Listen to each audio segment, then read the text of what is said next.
हाँ, बेहद के दो बाप हैं,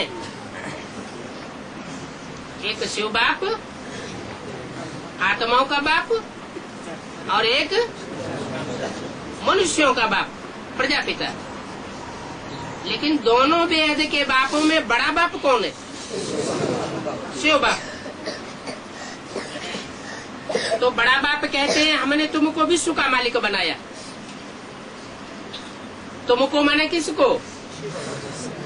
बड़े बाप ने छोटे बाप को विश्व का मालिक बनाया। तुमने फिर सब बेस्ट कर दिया, दिवाला मार दिया। कहते हैं बाबा रावण ने हमारी आसुरी बुद्धि बना दी है।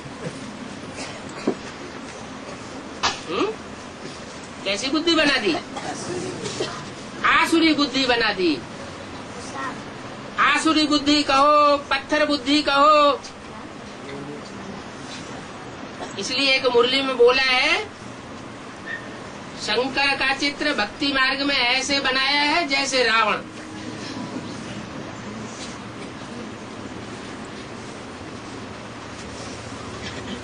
एक बिंदी का नाम है शिव, और बिंदी जिसमें प्रवेश करके पार्ट बजाती है, वो पार्टधारी पार्ट बजाता है लिंग का। लिंग है बड़े रूप की यादगार, जिसको नाक आंख कान नहीं दिखाई जाती। और बिंदु है छोटा रूप। सोमनाथ मंदिर में इसका स्पष्ट रूप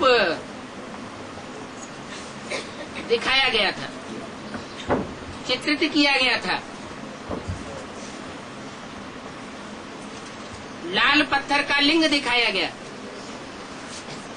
और उसमें हीरा जड़ा हुआ शिवलिंग के रूप में दिखाया गया।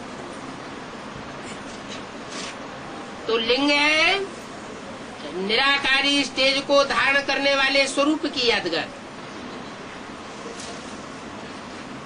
शिव को स्वरूप धारण करना पड़ता है, या शिव सदा शिव है? वो तो सदा शिव है, उसको धारण करने और कराने की बात नहीं आती। तो बिंदु है बड़ा बाप, उसका कोई बाप नहीं। और बिंदु बिंदु आत्माओं के बीच जो पार्टधारी आत्माएं हैं, उन पार्टधारी आत्माओं में हीरो पार्टधारी है प्रजापिता। तो बड़ा बाप हीरो पार्टधारी से कहते हैं, अभी तुम बच्चों को सब कुछ मालूम तो है, रावण ने तुम्हारी आसुरी बुद्धि बनाई है। आसुरी बुद्धि कहो या पत्थर बुद्धि कहो। इसलिए शिवलिंग 4 प्रकार का बनाया जाता है। सात्विक स्टेज में होता है, उसकी यादगार है स्वर्णलिंग। और सामान्य स्टेज में होता है तो उसकी यादगार है रजत लिंग। और रजो प्रधान बनता है तो उसकी यादगार है ताम्रलिंग। और जब तमो प्रधान बनता है तो है काला पत्थर का लिंग। कि क्यों दिखाते हैं? सतयुग को सोने समान, त्रेता को चांदी समान, द्वापर को तांबे समान और कलयुग को लोहे समान, पत्थर समान कहा जाता है। क्यों कहा जाता है?